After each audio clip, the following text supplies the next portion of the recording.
What's going on, guys? Welcome to another episode. So I recently picked up a set of used wheels from a guy that was selling them for dirt cheap. So I'll show you what I first have outside. So right here I have one of them. This is a forged Nissan wheel and it came off of a Nissan 350Z. So this is what is called a Nissan 350Z V2 track wheel. So this wheel came on the, I think it was 05 to 06 Nissan 350Zs. That had the track pack option. So these are forged 18s up front, 19s in the back. They're staggered. Now, I picked them up cheap only because they need a little bit of work done to them. Now, what I'm gonna be doing is I'm gonna send them out, probably go get them refinished and everything. But before I did that, I first wanted to see if there was anything that I could do. So I have a sandblasting cabinet, and the size of the wheel is a little bit too big to fit inside of here. So this is the side of the door. You can usually fit small stuff like control arms, like small stuff. The wheel itself, that one there is an 18 by 9, so it takes up a lot of space. And I won't be able to fit that inside this little hole and have enough room to not only see through here, but also use the sandblasting gun inside of here as well. So what I'm gonna have to do is use a different method to get the same kind of thing done. So I've got a cheaper little handheld sandblasting gun, picked it up on Amazon, the thing was pretty cheap. I've got a bag of glass media behind me, and I'm gonna try and see if I can restore this even to like a not half bad condition, so that if I can refinish the wheel and make it look awesome just by myself, I'll do that. But I kind of want to make these things look really good. So worst case scenario, if this doesn't work, I'm gonna send these out and it's gonna cost me the exact same thing as before. So if I send them out the way they are like this, they're gonna get chemical stripped, they're gonna get fixed up, and the whole thing is gonna get powder coated. I just wanna see even if I can make it a little bit better. So there's curb rash on it, there's plasti dip on the inside of here. The previous owner plasti dipped it, and you can see that the finish is starting to come off. So this entire thing is going to need some love. It's going to need a little bit of work. I already went around the outside perimeter of it and removed the curb rash that was on there. But I mean, if I can get rid of the rest of the imperfections using the glass media and my sandblasting gun, I'll be happy. So we're going to try and strip this back to bare metal, remove all the paint on here, and then maybe, if we're lucky enough, we can put some paint on here, make it look awesome, and save ourselves a couple $100s.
So far, like, it's coming up, the finish is coming off, but I feel I'll be here for a long time if I just keep trying doing this exact same thing. So, it will work. It depends on like how much time you guys want to spend on this.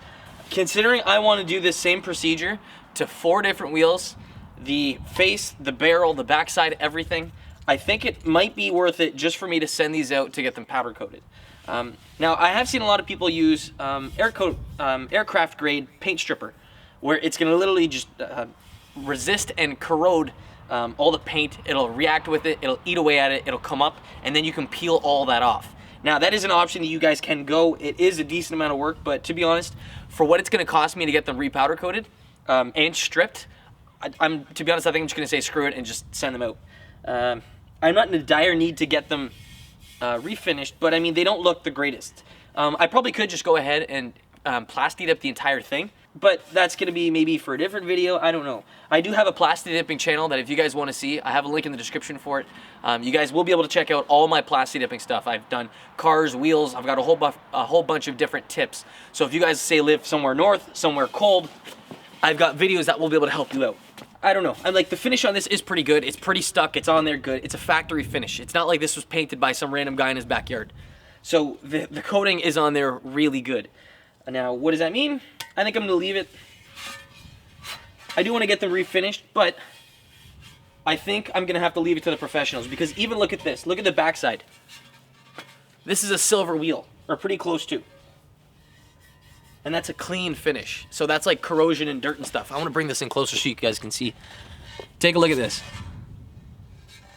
So this is a little bit, I wouldn't say it's out of my skill cap or whatever, but it's not something that I want to do. I think the time and the money for me doing this myself isn't necessarily worth it, especially because I won't be able to even make it a nice professional powder coated finish. So I think I'm gonna put these back inside and work on something else for today. So I didn't want to give up just quite yet. I first wanted to see what the sandblaster could do. So if you guys can take note, I sandblasted the backside. So this is where the face will actually mount to the wheel. Now this comes in contact with the brake rotor, and you can see by just using the sandblaster for about 5 minutes, you can see this looks so much better than before. So this here is an 18x9 plus 30 wheel. It's a Nissan forged wheel, and this is the front. So this wheel is made by Rays Engineering. Rays Engineering, it's forged. There's the what is that, the CMJ or whatever the hell logo that is. It's the stamping. And this can be made look a lot nicer. I'm not gonna be really doing much more work other than that, but once I send these things out and get them back from the powder coating guys, I'll show you guys probably in another video what this is gonna look like. Okay, so what we're gonna be doing now is bring all these wheels down to the guys that are gonna be powder coating these things. So you can see that I've done a little bit of work to make them not entirely bad. I removed most of the curb rash and everything on these wheels, but for the price, I couldn't say no to them. But even after I get them powder coated, refinished, and make them look brand new, I will still be spending a lot less than if I were to find these exact wheels, basically kind of the way I wanted them. So, with that being said, we're going to bring these down to the guys that are going to be finishing these things up, refinishing them, and they said within 10 to 12 days, I should be able to get these things back. They said that's their turnaround time. I'm not in a huge rush to get it back, but it just means that I'll have awesome, basically brand new looking wheels after everything's all said and done. So, I'm pumped. Let's go. So we've got these double staggered wheels. We've got the 19s in the back, 18s up front. So in about 2 weeks time, we're gonna get these things back, and all of this is gonna be completely gone. So you can see, I think that right there is probably the worst of it. There was curb rash on everything, but once this is gonna be done, once these are all freshly powder coated, they're gonna look basically brand new.